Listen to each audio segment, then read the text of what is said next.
So, good morning again, and welcome back.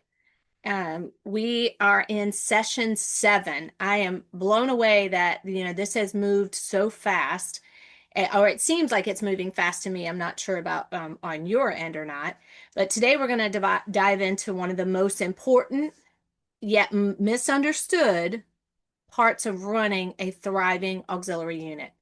It's fundraising and finance, and I entitled this one Money with Meaning. This session is all about the tools that fuel our mission. Money is not the mission. Service is the mission, but the money is the fuel that makes it possible. When we fundraise with purpose, when we manage our finances with integrity, and we budget wisely and communicate transparently, our programs expand, our impact grows, and our members trust the process. Today, we're going to explore creative, compliant ways to raise money, track it, and make it work for your unit. You will learn how to lead with transparency and accountability and with impact, and that is through discovery. I can't actually teach each one of those, but I can give you a discovery that will help you. Last week, we talked about words that win, and a little bit of that, on a recap of that, we focused on one of the most powerful leadership tools that we have is our voice. We explored how effective communication shapes our public image, strengthens our mission, and amplifies our impact in our communities and beyond. We did explore and learned how the auxiliary story, telling it with clarity and confidence through media, newsletters, and social media platforms, tell our true story, and we're not letting someone else tell our story. Because remember, if you don't tell your story, somebody else will from their perspective. Or worst case scenario, nobody will ever tell your story and what the great things that you're doing. We strengthened the branding so that every message reflects who we are and why we serve. We craft meaningful public relations strategies that highlight our programs and shine a light on our members and invite our communities to engage with us. We took a look at understanding the legislative priorities and discussed practical ways to educate our members and to encourage civic involvement and to be strong advocates for our veterans, the military, and their families, as well as our communities. The key takeaway from words that win was this quote here that's on the screen, and it's communication is leadership. Every word we share, spoken, written, or posted, has the power to inspire, educate, and move our mission forward. When we choose words that win, we strengthen the entire auxiliary family. Does anybody have any questions on last week's content? Okay. All right, I'm going to ask you a question, and this is where you can either type it in or just speak it. There's few of us that you can actually speak it. So when you hear the word fundraising, what is the very first feeling or thought that comes to your mind? And I want the very first feeling or thought that comes to your mind. Planning. Planning.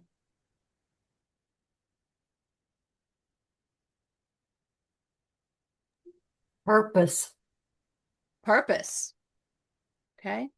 I like the way you all are going. Some people, when I've asked this question, they have said, "Oh, a lot of work.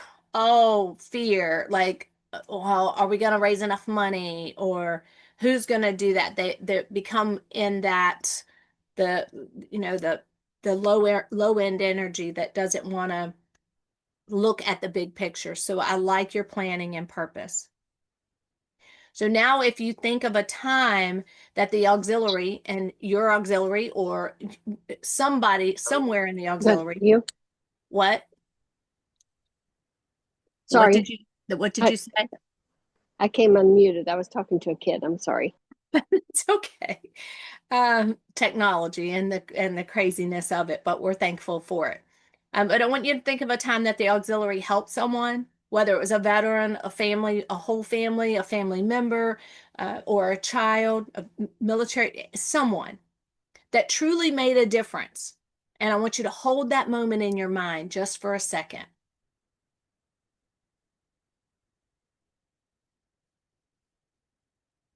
And now I'm going to ask you if fundraising makes moments like that, the one that you're holding in your mind or in your heart right now, how does that change the word or the negative at the beginning of fundraising? When people are thinking that it's too much or it's overloaded, how can that shift it?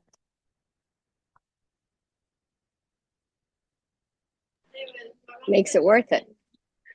It makes it worth it. But it goes back to what Bernice said. What was your word, Bernice? Purpose. Purpose. Hello, Jane. Oh, hi. Sorry I'm late. That's all right. We're glad you're here. We are talking about fundraising and the words that come to mind when you think of fundraising and how your mind can shift by putting a purpose to it. And that's the whole point of my putting this together, that when you have a purpose, you're connecting people, because every dollar we raise carries two things: somebody's generosity. Somebody gave that money to you, or somebody gave that donation to you. So there's, someone's generosity, and then our responsibility to steward it well.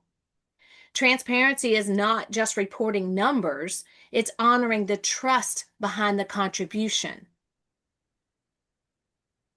So I'm going to ask you this in one sentence: why do you believe financial transparency matters in the auxiliary?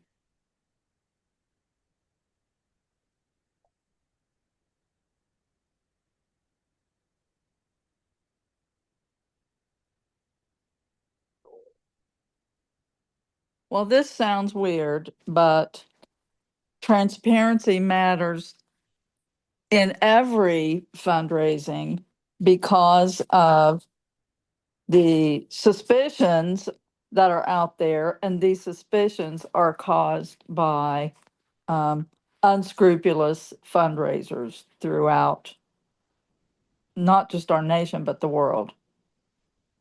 That's an excellent point, Jane. And you're right. There we go back to telling our story. That if we don't tell our story, somebody else is going to tell our story through their perspective. And if they think we are doing one of those unscrupulous fundraisers, then obviously they're going to tell it in their version. So that's why if we tell our story and we communicate our story well and be transparent with what we're doing, then yes, it tells us, it brands us, it gives us the who, the why, the what we're doing. And again, we are working in our mission. Does anyone else have something to say? It, Yes, it, President it Kim. comes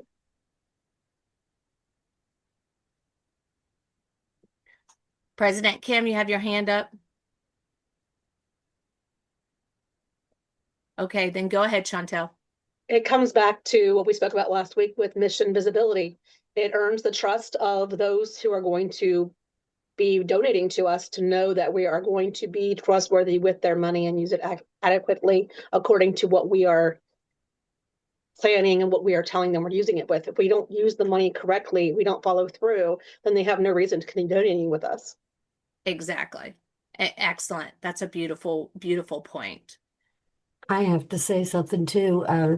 With when you're within the organization, say the auxiliary, and you don't see that transparency yourself, why would you want to participate in something that you're questioning whether it is being done transparently? Do you Excellent understand point, what I mean? Bernie. Yeah. Absolutely. And that, so the transparency doesn't just go for our units. It should be externally, internally, however, whoever is taking in money and putting it back out there. What is our mission? Are we carrying through? Are we doing what we are asking that money for? Are we executing that? Excellent points. Thank you. Thank you, ladies. Fundraising isn't about asking for money. It's inviting people into our mission. Financial transparency isn't bookkeeping. It's proof that we're honoring the mission.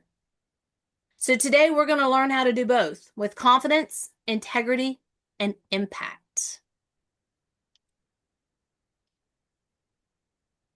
By the end of this session today, you're going to understand how to create an annual fundraising plan. It's not detailed by any means, but it will give you the steps to be able to have something if you don't already have one. And then maybe it will help fill in the holes if you do have one.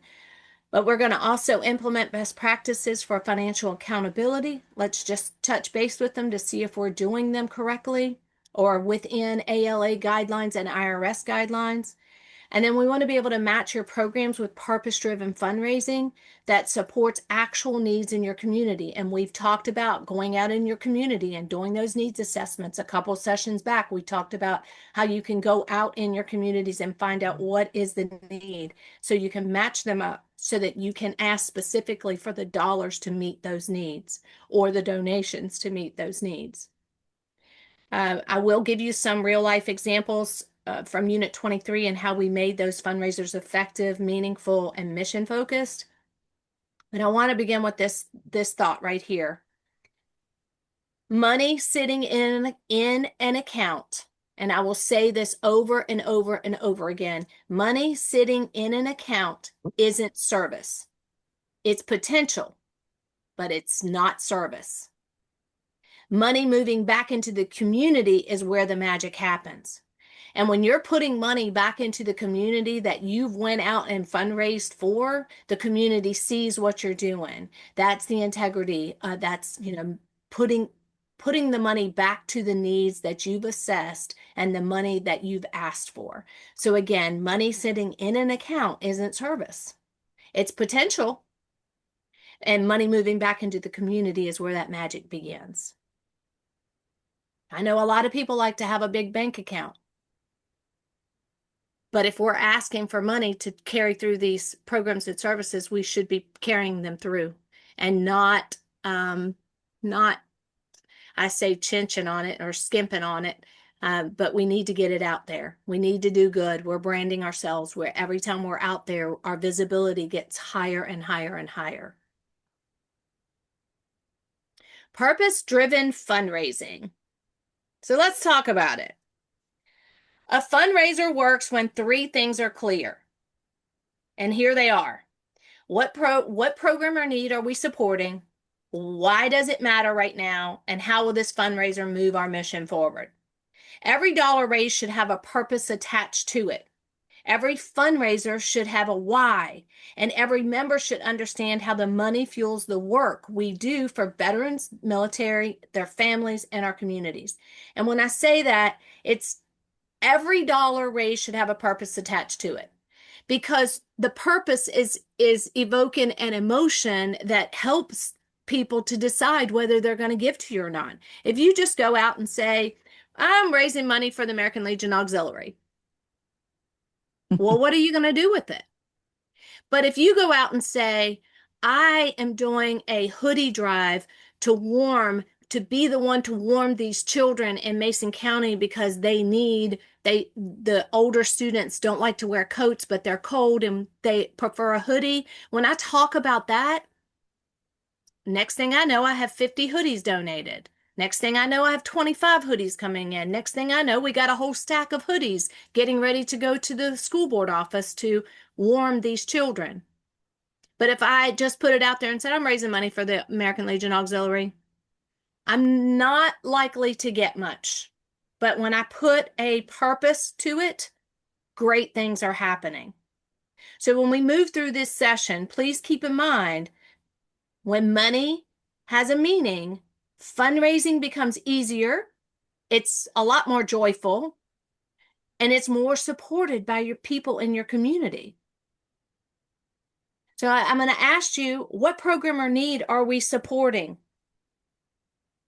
Here's these three questions again. When you're going to ask yourself, what program or need are we supporting? Why does it matter right now?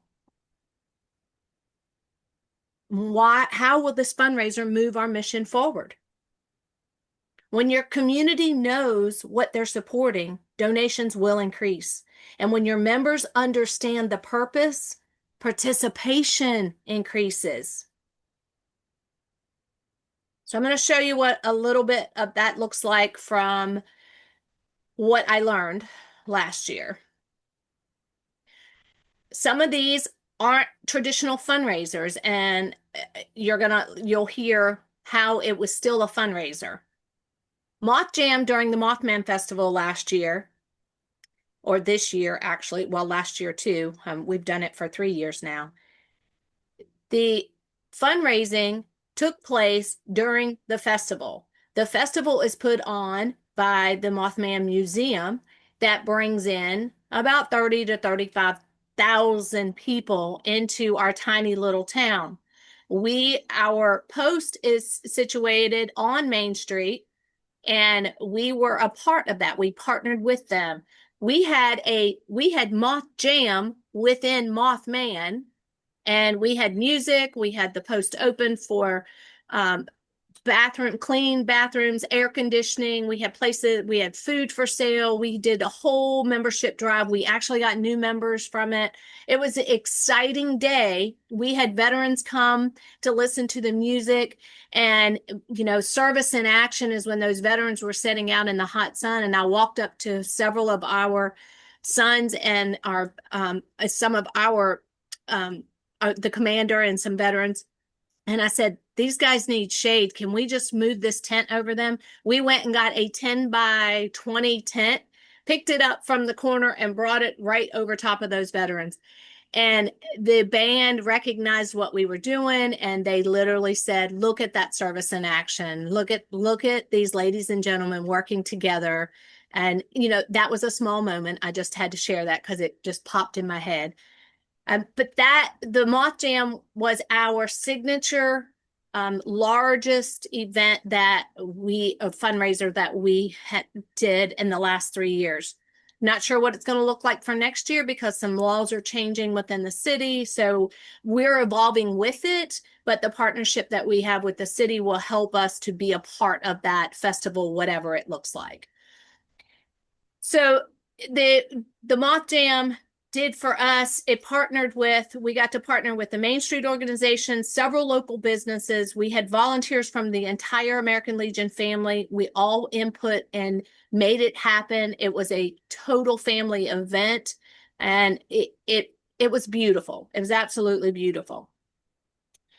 The Cookies with Santa at the River Museum, while it's not a fundraiser, it actually is a fundraiser in sorts because we still get the donations for the cookies, the icing, the sprinkles, and then all of the items that we go in for USO for the military, the active military, and for our veterans. We do our veteran stockings there too.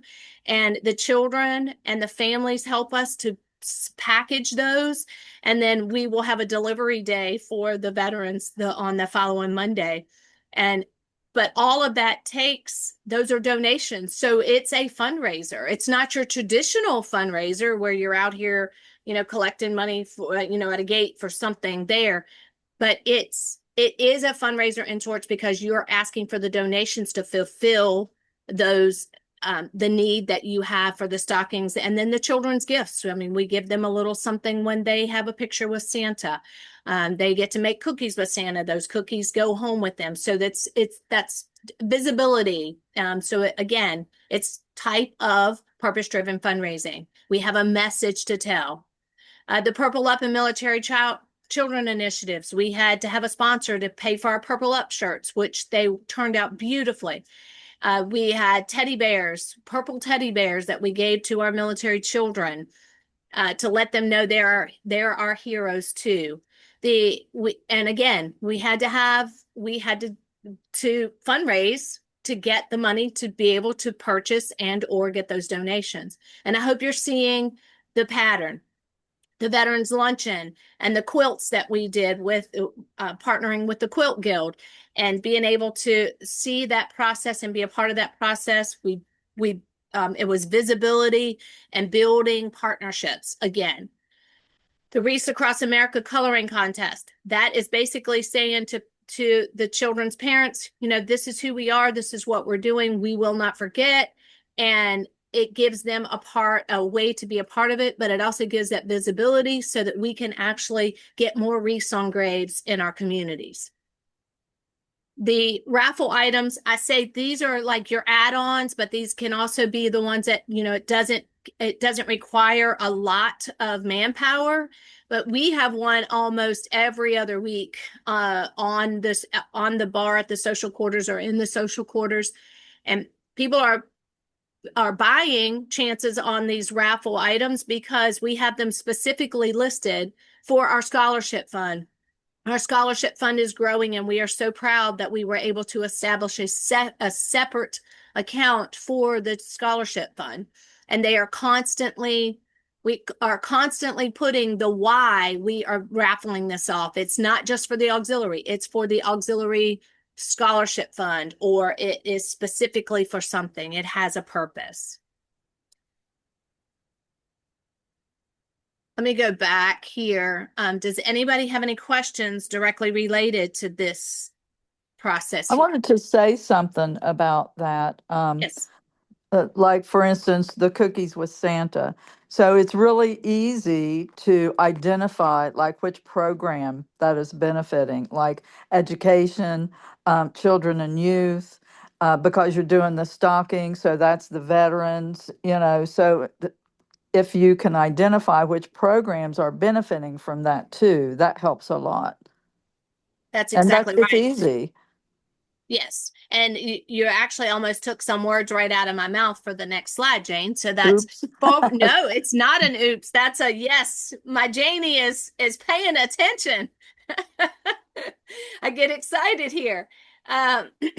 So in building an annual fundraising plan, typically our years usually start when our reporting ends, and so we're looking at May.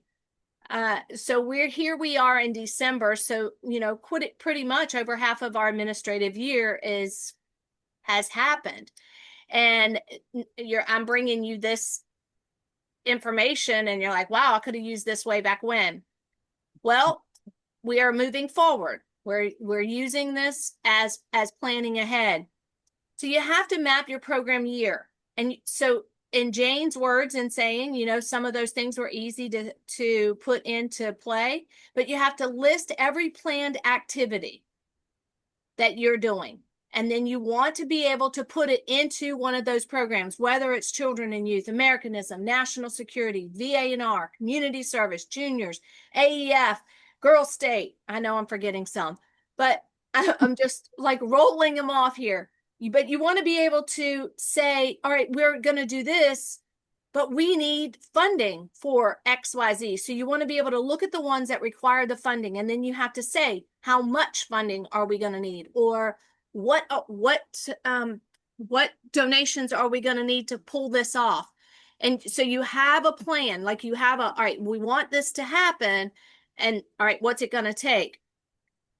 So once you've got them all mapped out, you want to identify now 3 to 5 signature fundraisers. You could do 3 to 5 in a year's time. It can happen. They don't all have to be giant like our Moth Jam.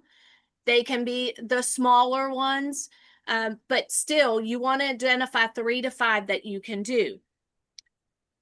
We had like some other examples, holiday craft and vendor events. You could have a pop-up and have, open the post to have a pop-up Christmas shop, or you could do a during another fest, and these are things that we have considered doing during a festival. Maybe it's the Liberty Fest that we do. Whatever that is, you could invite handcrafted or local owned, you could do a local shop. So you open it, give everybody a 10 by 10 space, and then bring it in, and you're bringing people in, and you can charge those vendors a setup fee. Maybe it's $25 or $35 for a table, and times however many you can fit in there, you could make $350 to $700 just on those fees. And then you also have visibility. You have membership options. You can talk to more people about it, but still, it's a fundraiser. You're opening your doors. We have a chili cook-off in our post, and that's fun, and it's it brings people together. But there are so many things you could do. Paint and sip. We've got an artist amongst our ranks who is actually gonna we're actually getting ready to do a big one, and more information to come about that. But a paint and sip style workshop, or just a paint with Janie workshop. Whatever it may be, people can come in and pay 20, $25. They get a paint lesson, and they're taking home a painting with them. Seasonal raffles. Right now we have a snow blower. Snow. What do we do? What is it? It's a snow. I don't know. I think it's a snowblower. Okay, yeah, it eats the snow up off your sidewalk and shoots it somewhere else. Whatever that is. I know y'all can laugh about that for the rest of this time. But so you want to start thinking, what are these things that we can do?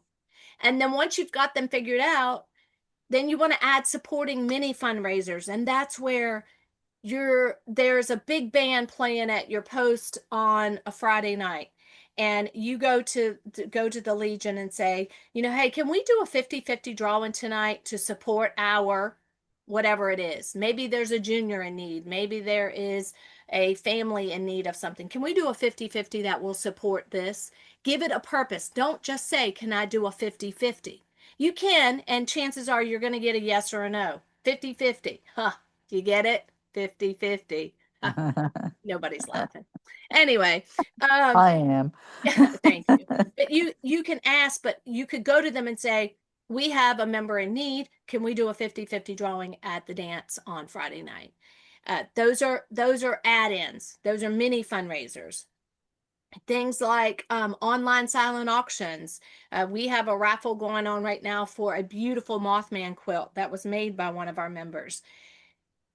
These are many things that can go on that doesn't require a lot. So just be thinking about those. And then you want to assign leadership roles, because no fundraiser should be a one-person show unless they're the minis that one person can post and put the things out there. But at these fundraisers, you want to be able to give everybody a purpose in working that fundraiser and being a part of that fundraiser, whether it's the planning, whether it's the implementing, or whether it's cleanup afterwards or giving the feedback. Whatever it is, you want to allow your members to have a part in it, especially if they're passionate about helping. Don't turn anyone away. Give them a purpose. Give them a job. Then you want to have a timeline for each fundraiser. You want to be able to include the preparation, like how long is it going to take you to get X amount of dollars or to get the things that you need for it, to the marketing, the partnerships, who are you going to partner with in your community, the execution, and then the follow-up. And then I want to remind you to keep a running total of everyone who helps you throughout the year, whoever it is in the community, whoever it is within your auxiliary, your Legion family, whatever, the business, the individual, keep a running total of it. And if you don't already have one, I encourage you to have a year-end awards and an annual meeting. We had our first this year in June, and our air conditioning had just went out, and we had like 100 people in the room, and it was getting hotter and hotter, but we survived it. We got through it. We melted, but we were able to present certificates of appreciation, even if it's something just as that much, but you're appreciating them publicly. And we had media there that covered it. And it was a beautiful way to say thank you to everybody that helped us put that almost $28,000 back into our community. And that was amazing. So when you're thinking of and doing your timeline for your fundraisers, make sure you're keeping that running list so that you can appreciate those people that help you to get to where you are. And put it out there for PR. Yes, absolutely. Absolutely. And then lastly, you want to establish your fundraising goals. So what is the absolute minimum that you need? And we're going to look at a budget here in a second. You want to, what is the absolute minimum? What is ideal? And what's the stretch? So you always want to tie those goals to real program needs. And when you give them a purpose, lead with purpose, West Virginia, and other states that are watching. You want to tie them to real program needs. Any questions on this?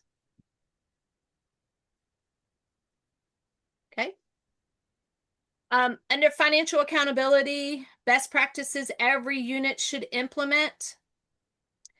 If you do not have a working annual budget, I encourage you to get one. We actually have a working budget for the first time, and our treasurer has done a wonderful job. She went back the last couple years, looked at expenditures, and was able to start putting things in categories based on programs and our needs, and what we have spent where, and been able to create what we're talking is a working budget. It's a working document that by the end of this year, or this our administrative year, we will be able to start our administrative year with a budget that we can stay within those guidelines. Like I said, right now it's still a working one because there wasn't one, and we wanted to make sure that we had one, and it's going to actually make our reporting, our year ends, a lot easier to be able to go through each one of those and say, this is what we spent, this is what we have left, and this is what we can put forward to and add to our programs for next year. You can look at it. If you're looking at it monthly, you can adjust it, and you're able to make informed decisions. You can't do that if you just have a lump sum of money sitting in a bank account that you're not sure where and what and how you're going to do it. So I'm saying to you, to make it easier for you, at least on our end, it has been great to have that annual budget.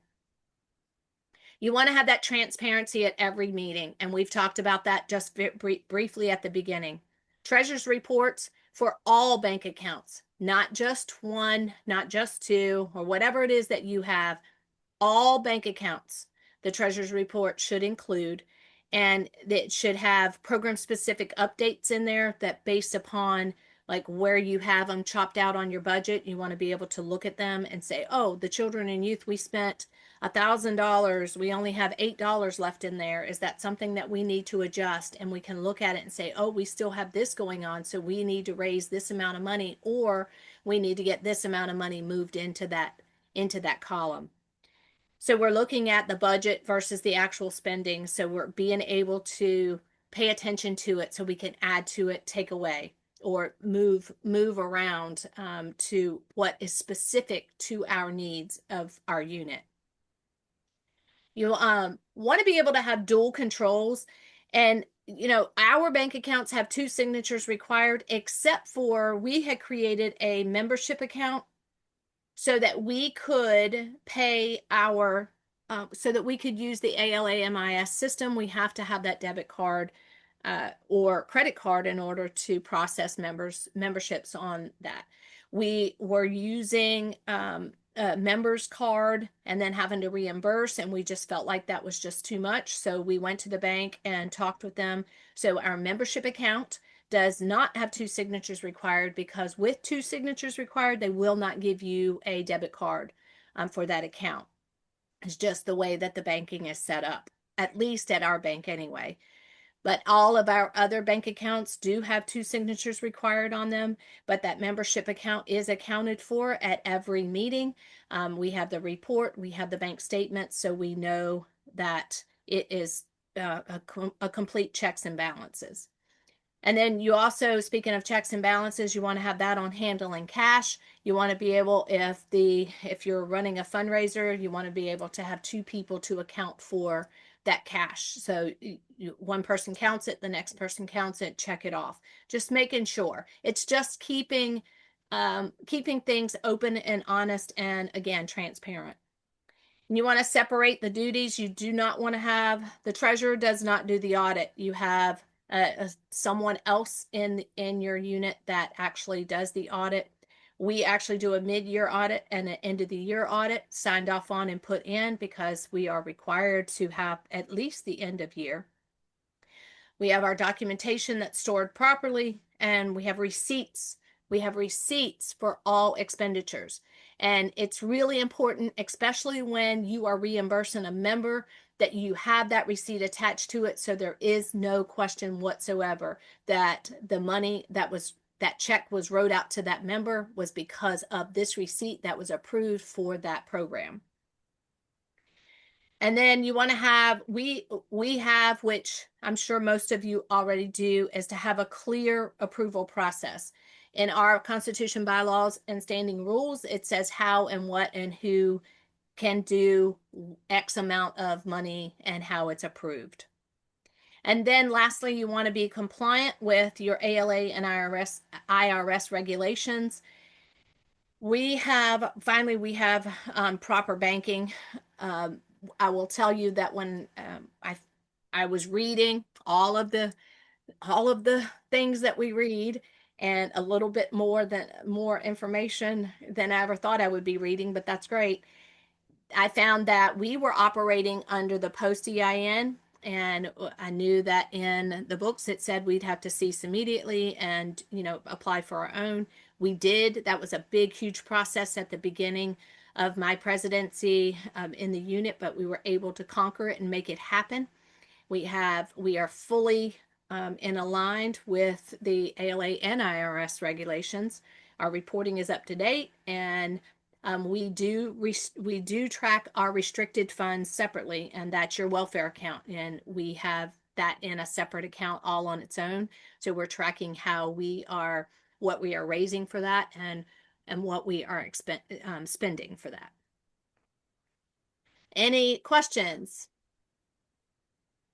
I know it's a lot. Sometimes it's a lot of dry materials, but I'm hoping that these nuggets are, this is not a 100% comprehensive course on how to do it. This is, another tool to add to your toolbox to be able to have successful units.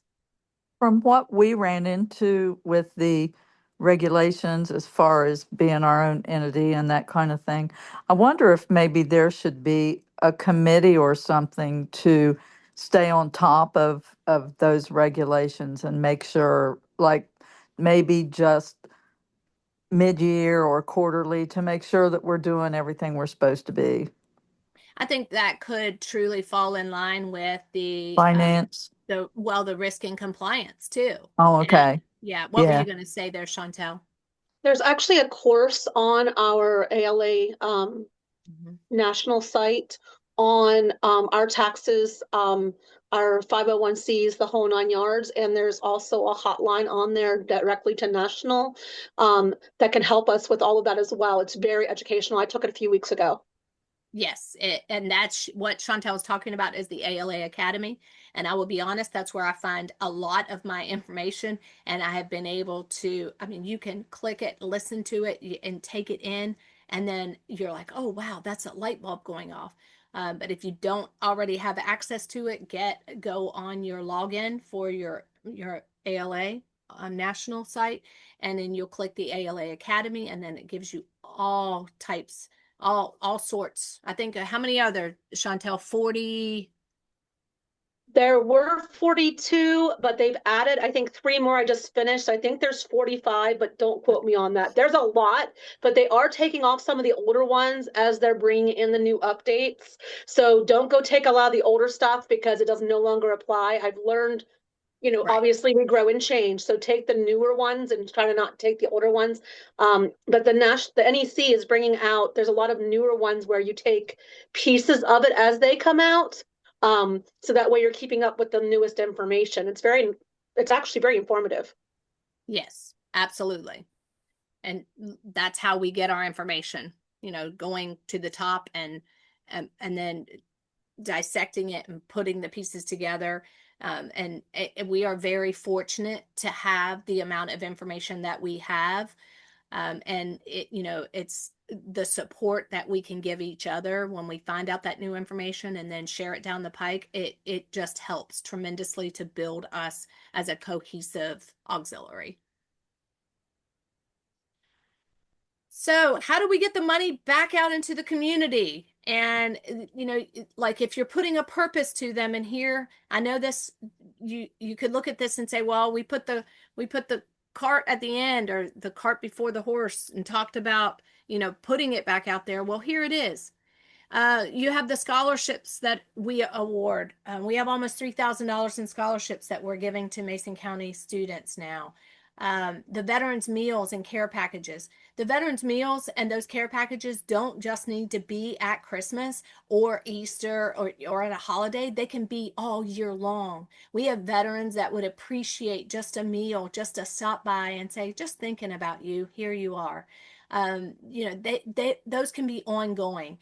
Military children's events. You can do those not just in April, not just appreciate them in April, do something else in another part of the year, at just where it's, you bring them all in and you're making maybe making a craft, or making something around Mother's Day or Father's Day where they could give to their mothers or their fathers. You can think out of the box there. Active military care packages, sending things overseas, or even sending things to not just, but sending things to the military bases. You have connections and you'll learn to build those connections so that you can deliver things or send things as they need it. Our juniors leadership development. We have juniors that are in like young leaders, FBLA, the FFA, and they are always doing fundraisers, and we can help them in their leadership development that way, by whether we're giving a donation or we are maybe giving a basket to their cause, to whatever they're raising money for, that's helping them develop as leadership, young leaders. Teacher appreciation, that can, we have a teacher appreciation week, but you can do this, you can appreciate teachers all year long. They would love to have, whatever age appropriate it is, like maybe kindergartner teachers, they need an excess of construction paper, and maybe you just bring them back, buy a whole case of colored construction paper, and say, we appreciate you. That's money that's not coming out of their budget, that also maybe and most likely it's coming out of their own pocket, because they do spend a lot of money on these kids. Sponsorships for Girls State and Girls Nation. We want to make sure that we are supporting our Rhododendron Girls State program, and sending the girls to this experience of a lifetime. And we had 4 delegates to go off to Rhododendron Girls State, and then one of ours came back as a senator. She was the senator for West Virginia. And the support that we gave her from the moment she came to present, all 4 of them came and presented why they wanted to go to Girls State, and they talked about the Girls State program, so they were very passionate, and so we supported them. I got this beautiful, absolute beautiful thank you note just the other day from one of the girls, and saying that you introduced me to a whole new world. And the leadership skills that she has gained is going, I mean, they're going to change the world. And one of our delegates, she actually they were all in leadership positions except for one of them. They all had positions at Rhododendron Girls State. And then one of them is actually going off to WVU to start her career to become a lawyer. And I'm really excited to see where they're going and how they are going to get there. And then contributions to local partners. Our River Museum. Our River Museum, when we do the Cookies with Santa event, they allow participants to come through actually at no charge. They get to enjoy the museum and not pay that day. And so, we like to give them a contribution just because they do that for us. And then they asked us back again. So that's where we are again this year.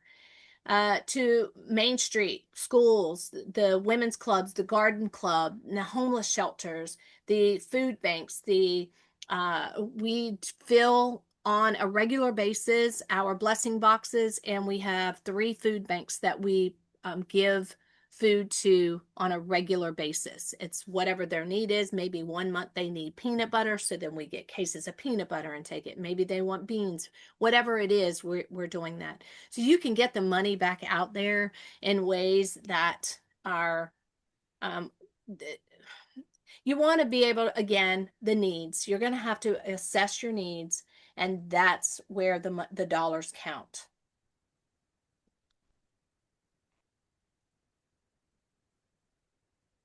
So here we are. There's a little donation jar.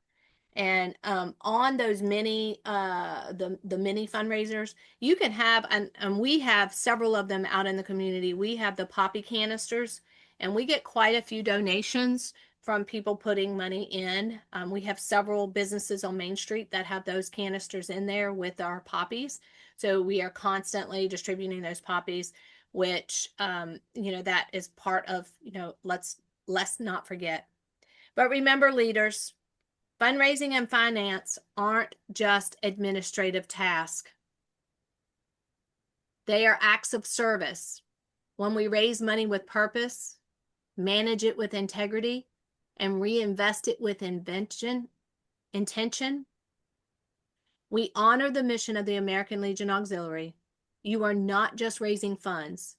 You are raising hope, raising opportunities, and raising the standard for what service can look like in your community.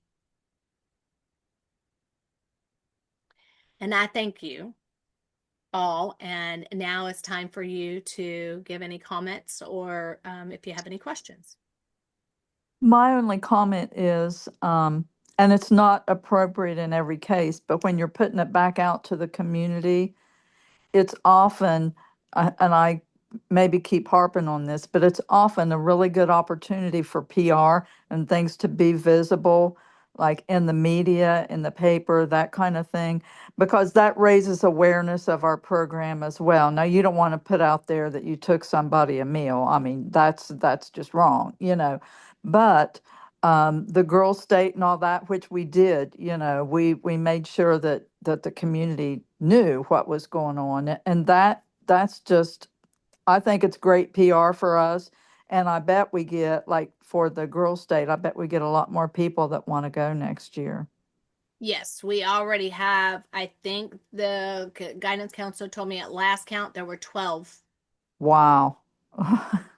And it's based upon, you're right, Jane, the PR that we got on that, but also the girls, 3 of them joined the American Legion Auxiliary, and they are ambassadors basically for the whole program. They're talking about it. And in January, right after school break, we are going to go into the school in all three county schools that we have, and we're talking with the juniors, and they are preparing the presentation to tell the juniors about the program. So we're really excited about that partnership with the schools.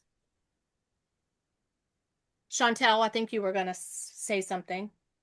I was just going to say, to go back to the ALA Academy, when you are in there and you do take the courses, something really nice about it is at the end, you can go in and they have a list of all the resources where you can download all the documents, you can get all the phone numbers, the contacts, the emails, so that way you have the resources to go back to. So that way, anytime you have a question on that topic, you can find that person really quickly. And so I've created like a honestly paper Rolodex after my phone incident. And so that way I can know who to reach out to for each thing as it comes up later on without having to go back through and try to find the course. And that's come in really handy as questions have come up from people from our district. Yeah, that's an excellent point. And it is nice that you get those downloads at the end because, I mean, obviously we have the red book, but if you don't know that specific like person to get through, you could be going through the red book for hours. So the resources at the end are priceless, actually. You're exactly right, Chantel. Thank you for sharing that. Anyone else have anything to add?